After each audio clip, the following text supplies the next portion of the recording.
Policy lessons for more resilient and sustainable recovery. Now, to help us do this, we are joined by Clifford Matorera. He is Chief Director and Acting Permanent Secretary at Zimbabwe's Ministry of Public Service, Labour and Social Welfare. Peter Mutasa, Zimbabwe Congress of Trade Unions President, and Israel Murefu, President at the Employers Confederation of Zimbabwe, MCOS. Gentlemen, all welcome to the Mint Special. Clifford, let me start with you. Wide recourse to social dialogue has been observed in a number of countries as part of their response to the COVID-19 crisis. Let me give you an example. In Belgium, the deep-rooted culture of social dialogue led to an impressive number of specific and visible outcomes involving economic stimulus and social protection interventions. So how important is social dialogue in formulating national, sectoral and company-level responses to the COVID-19 crisis? Thank you very much, Andy. But before I respond, I would want probably the participant, my colleagues, to observe a minute of silence in honor of our colleagues, heroes, ministers, family members, friends who passed away as a result of COVID-19. If you'd allow me. Of course, sir. We can observe a minute of silence. This is in remembrance of all of our relatives, friends, colleagues, and any Zimbabwean citizen who has suffered and passed away from COVID-19.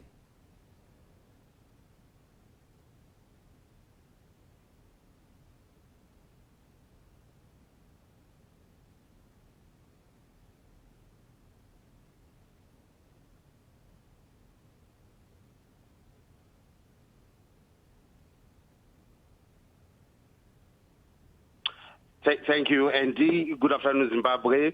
My name is Clifford Matorera, Chief Director in the Ministry of Public Service, Labour and Social Welfare. Today, I'm also acting as the Permanent Secretary for the Ministry. Yes, as you rightly said, social dialogue is a key tool towards the attainment of economic and political progress, social justice, industrial peace, and also in responding to crisis. Social dialogue, as you know, is a mechanism for inclusive participation and conscious building. Hence, it is very, very important in formulating national, sectorial, and company-level responses to all issues in the world of work, including, for instance, as we are gathered today, including the response to COVID-19 crisis. This process ensures that no one is left behind. At national level, I might draw you to the attention of the Tripartite Negotiating Forum, TNF, which has played a very critical and significant role in shaping and formulating the country's response to COVID-19. Since the declaration of the COVID-19 pandemic as a national disaster by His Excellency, the President of the Republic of Zimbabwe, President Emmerson Mnangagwa, on 17 March 2020, the TNF has held a number of both physical and virtual meetings to discuss and map a way forward on workplace implications and challenges that are being faced during the pandemic, particularly the lockdown period. The TNF made very pertinent recommendations, which I need to also highlight to colleagues, which were then submitted and adopted by both Cabinet and the National Task Force on COVID-19. At sectorial level, now down to micro level and common level, dialogue has taken place through national employment councils in our country. We have been managing meetings regularly and virtually to discuss pertinent issues in their sectors. This has led to a number of collective bargaining has been continuing despite the COVID situation that we are facing. We also we've registered quite a number of CBA collective agreements as a ministry, which were also going through during the COVID-19 pandemic. These have been done through the, as I earlier on indicated, through the virtual meeting. Okay. We have also done as a way of social dialoguing, we also incorporated the issues of occupational safety and health in the workplace, and also the impact in the effects of COVID-19.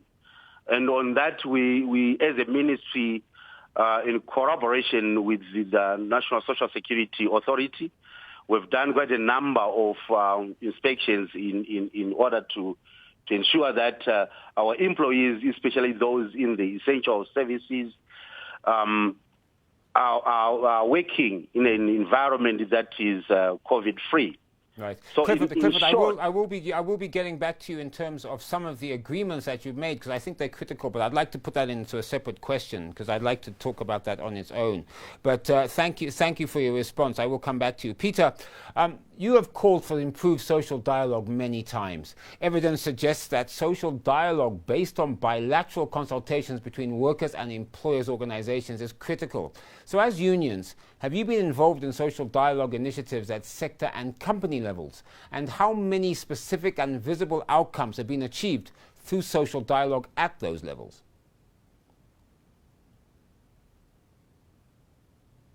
Peter? Thank you very much, and good morning, good afternoon, viewers. We need to take a political economy analysis to the question.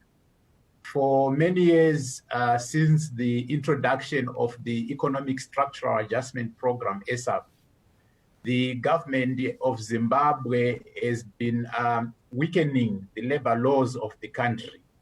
So whilst we have been pushing for social dialogue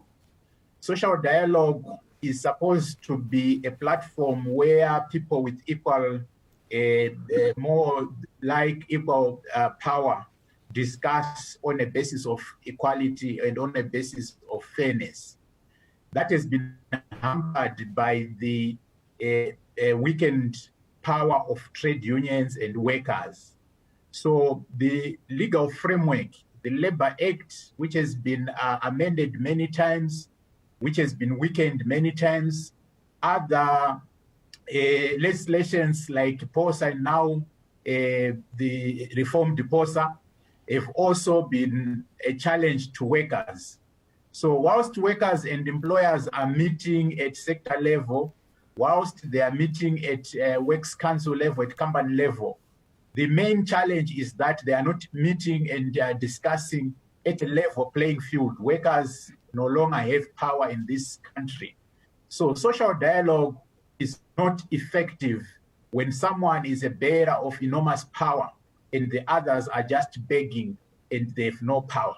The second aspect is that the economic environment, there's been serious economic structural changes where the levels, high levels of unemployment and high levels of informality and also deindustrialization that has left job opportunities at a minimum level. So in many times, workers do not have choices. They are just told what the employer wants, and employers are taking advantage of that. And the government also, in terms of its neoliberal policies, has cemented the power of workers. So basically, we are in an environment where workers have no say and where workers have no power. Employers are doing what they want. The government is supporting them. So in quantitative or qualitative form, there is no social dialogue to talk about in this country. Well, in fact, thank you for that. Israel, let me come to you. I mean, you heard Peter there. He was quite adamant. He says workers have no power. Unions are saying there's not a level playing field, and basically the government is allowing employers to do exactly what they want. And I want to take an example of Belgium again, because there the leadership of social partners organizations adopted a joint declaration on tackling the socio-economic impact of the COVID-19 crisis of employers and workers' organizations. And they agreed on concrete measures bilaterally as employers. What are your main perspectives on the state of social dialogue in the country, as well as your involvement in the national, sectoral and company level response initiatives? And of course, you can respond to what Peter had to say then. Thank you, Andy. Our observation from an employer perspective is that social dialogue in this country at enterprise level is working well, where we have got works councils, which are institutions made up of management representatives and worker representatives to deal with workplace issues and other policy issues at enterprise level. Then we have national employment councils, which are sectorial, where each sector has got its own national employment council. I think most of the sectors have got employment councils that are run by a full-time secretariat. These national employment councils, to our knowledge, are functioning properly, where trade unions and employers associations meet to discuss conditions of service for employees in a particular industry. We think that the inception of free collective bargaining in this country in the early 1990s, the national employment councils have been working very well. At national level, I think that's where we have got issues. We legislated, proper legislated social dialogue at tripartite level in about June 2019, when the new act, the tripartite negotiating act, negotiating act was put into effect. The problem with the act is that whilst it empowers the social partners to engage in social dialogue and actually make very useful recommendations, the missing link is the implementation. The tripartite negotiating forum has got no secretariat, for example. It has got no one who ensures that decisions or recommendations that have been made and even accepted by cabinet are properly implemented. So all is left to, or everything is left to government to implement. And it appears that government implements what it prefers to implement first. And in the implementation process, we then see a lot of gaps. Because you resolve something, you make a recommendation, and we agree that, yes, this recommendation is going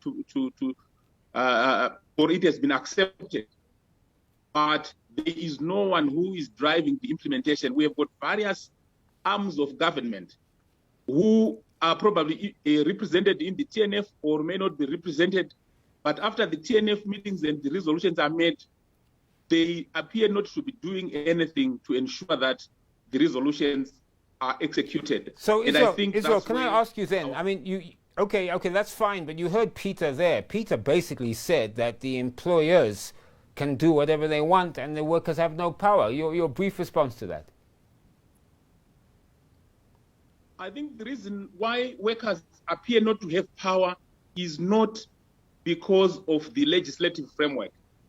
It is because in this country, we no longer have a critical mass in terms of the number of employees in formal employment.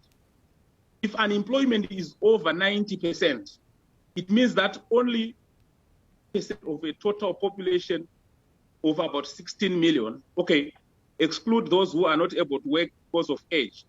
If you have less than 10%, let's say 8% people of our population is productively employed in what I would call decent work, you exclude the informal sector because it doesn't have sufficient representation, particularly at the trade union level. So if you are looking at formal employment, you only have probably less than 700,000 people formally employed. And that reduces the number of people that participate in trade unions. And right. Participation in trade unions is voluntary. So some people may choose to participate, others may not choose to participate. And I think because of the reduced numbers, right, the impact of the input from trade unions tends to be diluted. Okay, well, I will ask. Okay, well, I will ask Peter to respond to that, but let me come back to you, Clifford, because you've heard my two other guests there. They seem to appear that at the company sectoral level, things seem to be going okay through workers' councils, but also you heard the MCOS were pointing at the TNF, and also ZCTU have issues with the TNF. They're saying that anything agreed at the TNF is not implemented, and also it appears that government is doing what it wants and isn't really taking any advice in from employers or trade unions. What would be your comment to that? Is the TNF effective? Is implementation being done effectively? I heard what they're saying, but I need to clarify certain issues here. Yes, I agree with Mr. Mrefu, but on what he raised on TNF.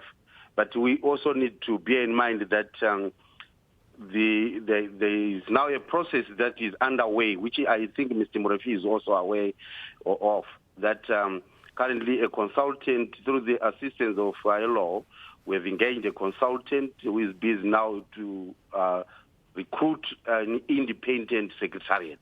I think that process is underway in order to ensure what Mr. Mrefu is talking about.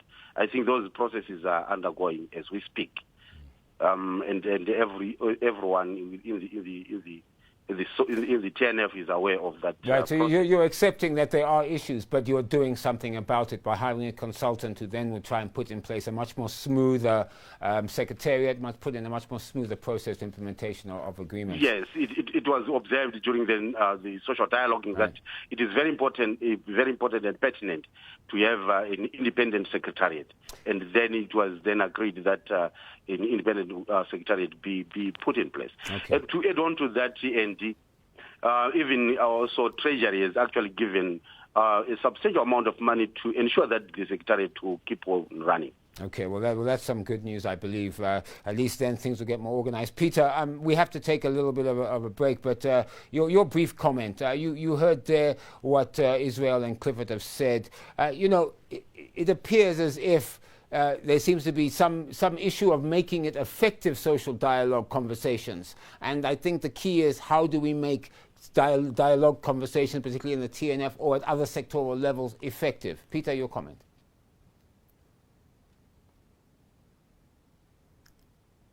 I think you have to unmute your microphone, Peter.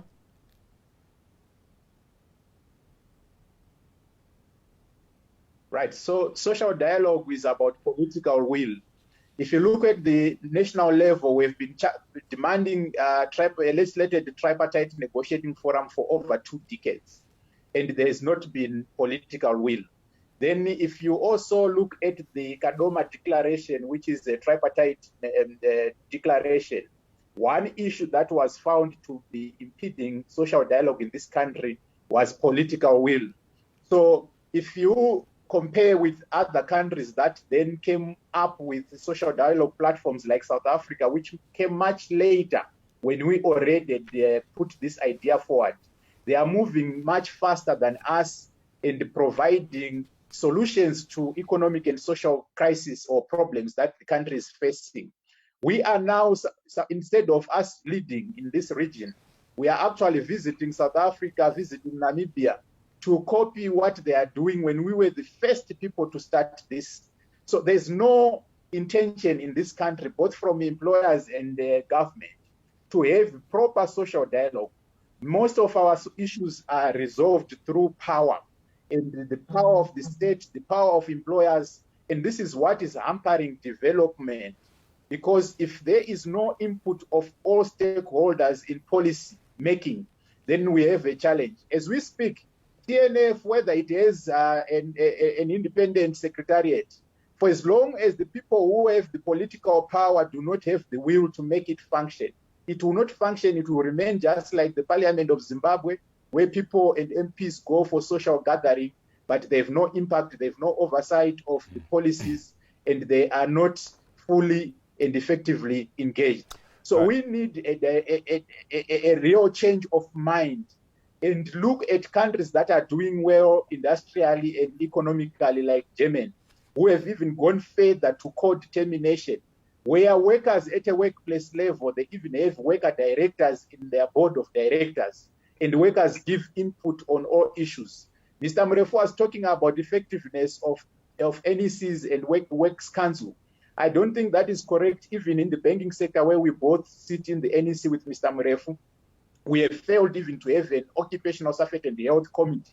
During a pandemic like COVID-19, employers are refusing to have a sector occupational and safety and health committee. And this shows how powerful employers are.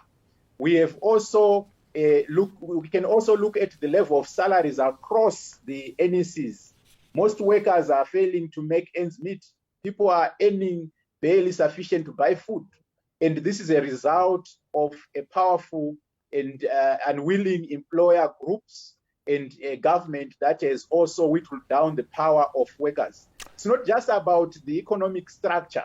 It is about the judgments that have come out from the judiciary. Remember the Zua judgment, where this country has gone back to the colonial era, where an employer can hire and fire at will, and we are digressing. Right. And these are the main challenges that we are facing. So we need to have a paradigm shift if we want to develop this country and if we want social dialogue to work. Thank you, Peter. You're watching the Mint Special, Economic Panorama, our virtual discussion this afternoon, social dialogue and social protection responses to COVID-19 and beyond. This broadcast is brought to you by Zimpaper's TV network ZTN and our partners, the Labour and Economic Development Research Institute of Zimbabwe, Ledriz. Please also tune into Economic Panorama on Capi Talk every Thursday at 3 p.m. Clifford, I understand that you did want to comment. If you could comment very briefly on what Peter had said there. Briefly. Thank you. And I thought I need to comment on what Peter has said. Go ahead, sir. Yes, I do reckon what Peter is talking about. But we need also to appreciate what we have, as government, what has been done. So that our viewers are aware of the processes that are undergoing as we speak. I think Peter and Mrefu, Israel, they are quite aware that we are doing the Labour Amendment, and the Labour Amendment Bill has gone through the CCL. The contribution of all social partners were involved. The important issue here is we are trying to align the labour law to international best practices, and also to conventions that we have signed, principles that we did sign as a country to ILO.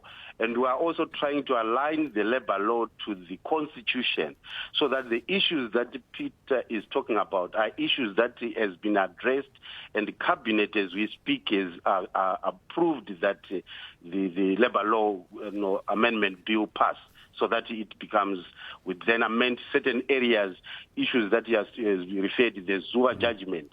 It has been noted that it is not proper, and in the amendment that has been catered for, so that actually the power of labor is restored to its original status. Right. So Clifford, that is what I wanted to. Thank you. No, thanks for that interjection. Clifford, let's move on to social protection, because obviously social protection measures are critical and indispensable as part of any coordinated policy response, particularly ensuring access to health care and also maintaining jobs for citizens. So briefly, what specific social protection measures has the government put in place in response to the COVID-19 pandemic? And I'll say briefly, because I know there is quite a lot government has done over the last 12 months. And how many people have benefited? And have these social protection measures actually worked? Yeah, it's quite a mouthful, Andy. I'll try to, as quickly as possible, to go through. Yes, as government, as I said in March when we declared the COVID-19 as a pandemic, government took quite a number of measures to ensure that its population which is affected is also assisted. To start with, as government, we came up with what we call a stimulus or relief fund to the tune of 18 billion.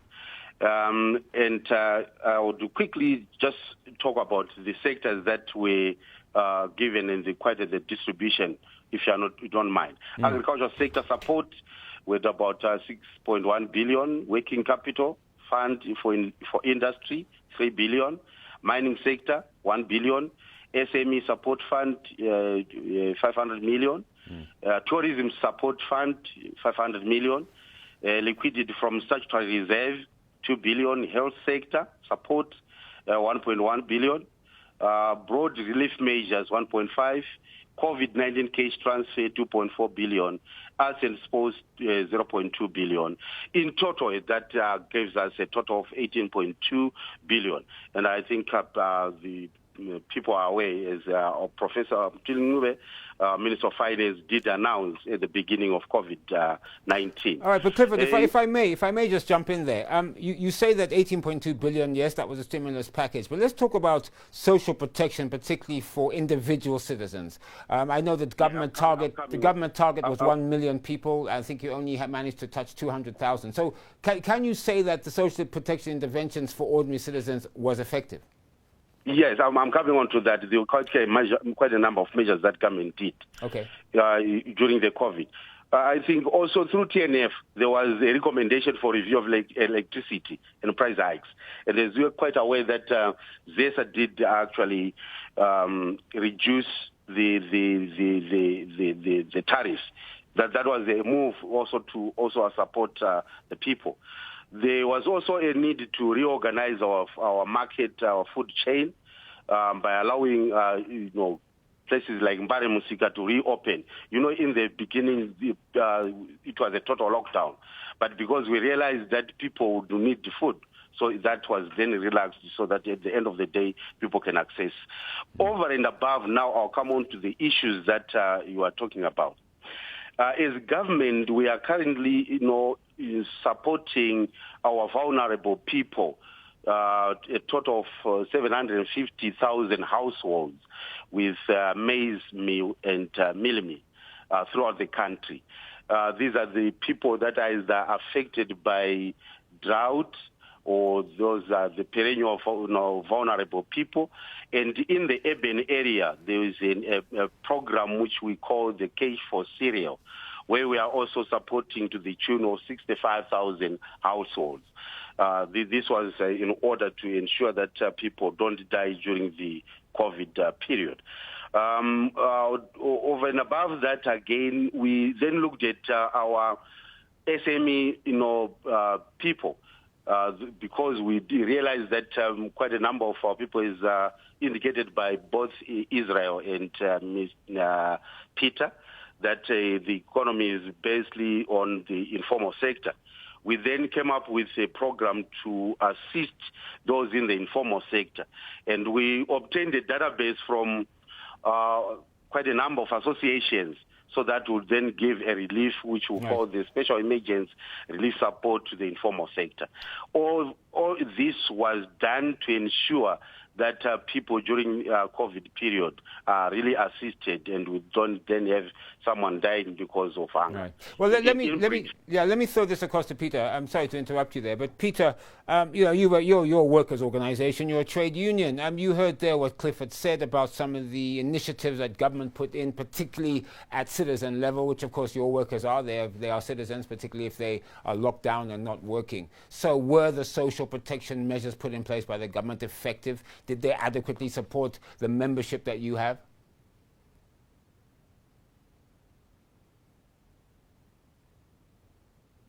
Thank you. So it was the ZCTU on 16 April 2020 that called for a tripartite negotiating forum meeting.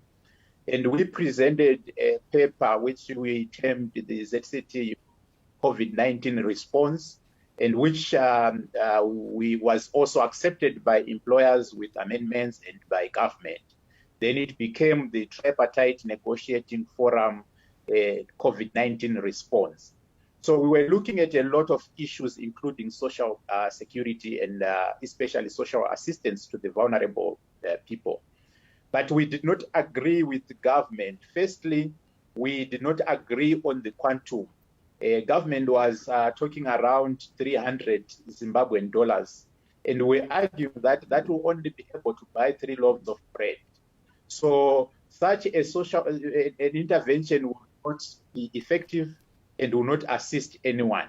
The second, we were asking that we look at putting it at the food poverty datum line, which was around 1,400. And we believed that would have lifted and assisted the families that were in distress. The second aspect we did not agree, and which made the intervention ineffective. We had said we need this to be inclusive. We need social partners, labor, business, and government to work together and ensure that the targeted beneficiaries are the most vulnerable beneficiaries. So the government did not explain its ways of targeting those who should benefit and how it was going to ensure that the most vulnerable would benefit. We were also arguing that the workers in the domestic sector, the domestic workers who could not go back to their families, needed to be assisted, considering that they were only earning $9 a month. So most of the people who were supposed to benefit, including the informal economy players, did not benefit. We then found out from the press that a number of people who were not supposed to benefit, people who are belonging to the ruling party, including people who are also MPs and people who are councillors, were on the list of the people who benefited.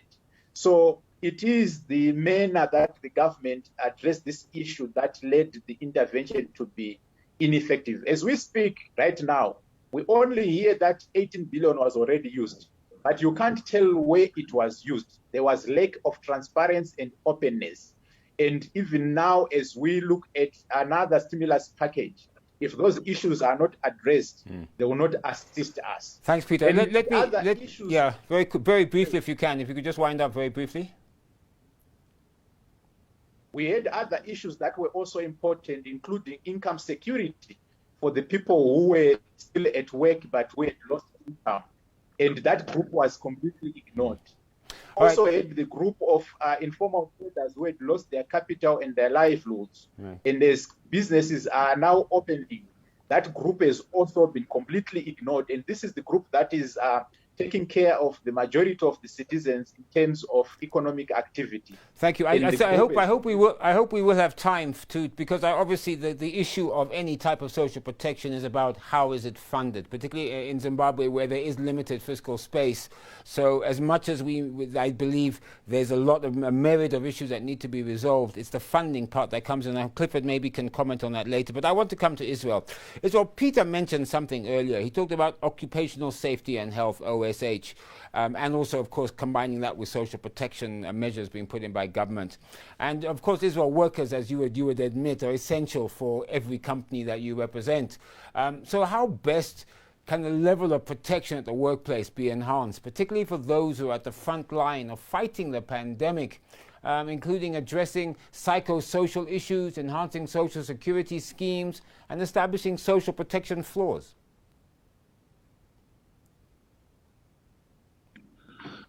Thank you. I think the reference which he made to health and safety committees at NEC level, yes, he's talking about the banking industry in particular. I think if you take a census of all the banking institutions in Zimbabwe and check their compliance level with the instruments that have been put in place by government, in order to mitigate the risk of COVID-19, you will find that most of the banks, if not all, are compliant in terms of ensuring that they put all the necessary measures in place. And I think from an employer's perspective, in that particular industry, they deemed that that committee probably was superfluous or was just going to duplicate what was already happening in each institution. You'll be aware, or you may not be aware, that each bank or each institution has got a COVID-19 task force, which is made up of both managerial and non-managerial representatives within that institution, which takes care of all the COVID-19 issues and makes recommendations to the company in terms of what has got to be done but Israel, to minimize the risk. Let me ask you on that issue then, because obviously government is trying to do its part by putting in social safety protection nets for its citizens. But employers, I mean, during the lockdown, there were reports that employers were moving to a 2-day work week. They were slashing workers' wages by half, and sometimes even not paying workers. So where did the employers come to the party when it came to protecting workers, their workers, during the time of the lockdown and during the time of the COVID-19 crisis? I think employers have done quite a lot within their means. If, for example, your company is closed and you are not generating any income, I think as you have been aware during this the second wave, the lockdowns that were put in place were so stringent that some companies were not even allowed to operate. And if those companies were not generating any income, it would have been very difficult for those companies to sustain their wage bills. So if there was any non-payment of wages, it was not a deliberate thing by those companies. It is because they were not generating the necessary income with which to pay their wages. But the majority of employers were paying their wages even when they were not generating any income.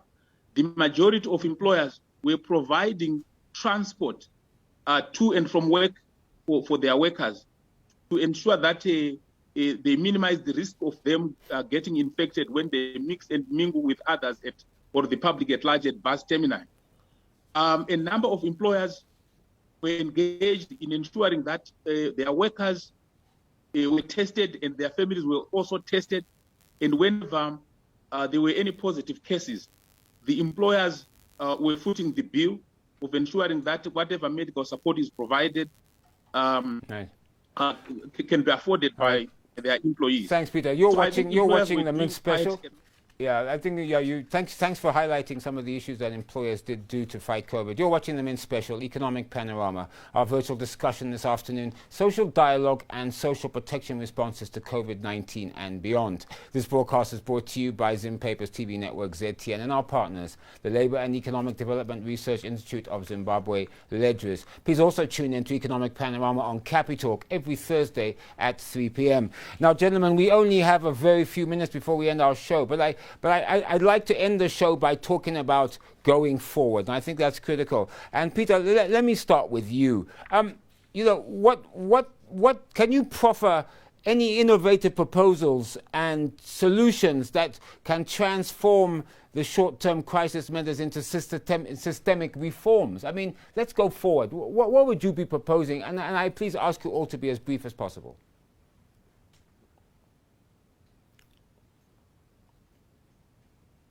Thank you very much. And the first thing that we need to agree and acknowledge is that COVID is a pandemic and it does not discriminate according to classes, whether you're an employer, whether you're in government, whether you're powerful, whether you are not powerful, rich or poor. So the very first policy that we will propose is that all our intervention, no matter how good or how good they are perceived by government or employers, there is need to anchor them on social dialogue. We cannot address a pandemic through one channel, through employers or government thinking only. We need to involve everyone. If workers are not involved, then they may even breach some of the measures that are put at the workplace. So that's the first thing. The second aspect is that we need an interrelated policy response. You can't address COVID-19 challenges using one arm. We need to stimulate the economy and demand for labor. So we need to use our fiscal and monetary policy tools to ensure that we put money in the pockets of workers to stimulate domestic aggregate demand, and which will also increase capacity utilization and productivity. We are in a vicious cycle, unfortunately. Nice. So we need to deal with that. Okay. Unfortunately, we are running out of time, Peter, and I do need to give my other two guests an opportunity. Israel, let me ask you exactly the same question. How do you believe social dialogue institutions can be strengthened? Because you said this, they need to achieve greater impact and effectiveness. If you could be brief as well, please. I think what is required is more consultation between the tripartite social partners. If you look at what happened during the second wave, I think government just acted unilaterally without consulting the other social partners. whilst Mr. Mutasa believes that a government is probably consulting employers, that is not correct, particularly during the second wave. There was no consultation. Even our representatives in the National Task Force were not given an opportunity to sit in those task forces. So all the decisions that were made by government, and we were not involved. So I think I would like to make that clear. What is important is that we should respect each other as social partners, and when we make recommendations, those recommendations must be implemented in good faith, and everyone must be consulted so that there is no one who says I've been excluded. Thank you. What is important is to work with one purpose and ensure what we recommend. Thank you, Clifford. You've heard my other guests there, and I suppose, and I can only give you 2 minutes to respond because we are coming to the end of our program. And I suppose the central question is, Clifford, how should or can social dialogue institutions be strengthened to achieve greater impact and effectiveness? Thank you, Andy, but I will quickly just try to react to what other people, my colleagues, have said. First of all, TASA, you need to also to be aware that the government has actually reviewed the cash for cereals to a tune of 1.5 per individual. So that needed to be known by our viewers. Then I totally agree that COVID-19 is a pandemic. And especially the second, the wave that came into 2021, it was really, dangerous. So that it was up to government to come up immediately and come up with a decision. This is why it did what happened, the current lockdown that we've actually just experienced. But what I want to urge colleagues and partners is that we need to engage without ulterior motives. The government, as you are quite aware, the Second Republic is an open government, is willing to engage, which is exemplified by the conclusion of the TNF, which is exemplified by all various meetings that are actually going on, even the amendment of the Labour Act to align it to the Constitution, to align to the best practices, the International Labour Organization. So we need to come with intentions to develop the country, not with intentions to fight. Once we want a fighting spirit, then we lose it out. Zimbabwe is our country. That's the first and foremost.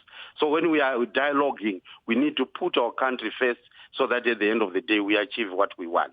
I totally believe and I'm aware that government has quite a number of measures. What is needed is the will support by all social partners on those measures so that we can succeed as a nation.